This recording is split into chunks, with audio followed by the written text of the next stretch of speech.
Mister Gandapur को miss Gandapur बनाऊंगा। अगर जेल तोड़ोगे तो बानी पीटे की जान की जिम्मेदारी भी आपकी होगी। एक बटन दबाकर इनको मुंह दिखाने के काबिल नहीं छोड़ूंगा।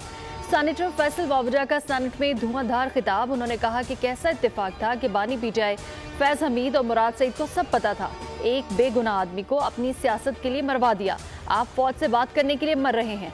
फैसल वावडा और शिबली फराज की तकरीर के दौरान शोर शराबा, ऐवान मछली मंडी बन गया। पीटे सेनेटर फलकनाज को 2 दिन के लिए मुअत्तल कर दिया गया।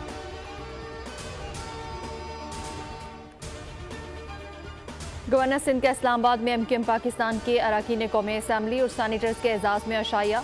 डॉक्टर खालिद मकबूल सदीकी, मुस्तफ़ा कमाल, डॉक्टर फारूक सत्तार, अमीनुल हक, ख्वाजा इजहार समेत दीगर शरीक। अशाये में आईनी तरमीम, मुल्की सियासी सूरत हाल समेत दीगर अमूर ज़ेर गौर। मौजूदा मुल्की सूरत हाल में वज़ीर आज़म शहबाज शरीफ पर भरपूर एतमाद का इजहार। अवाम की फलाह बहबूद के लिए असम्बली में पेश की जाने वाली हर कानून साजी की हिमायत का अज़्म।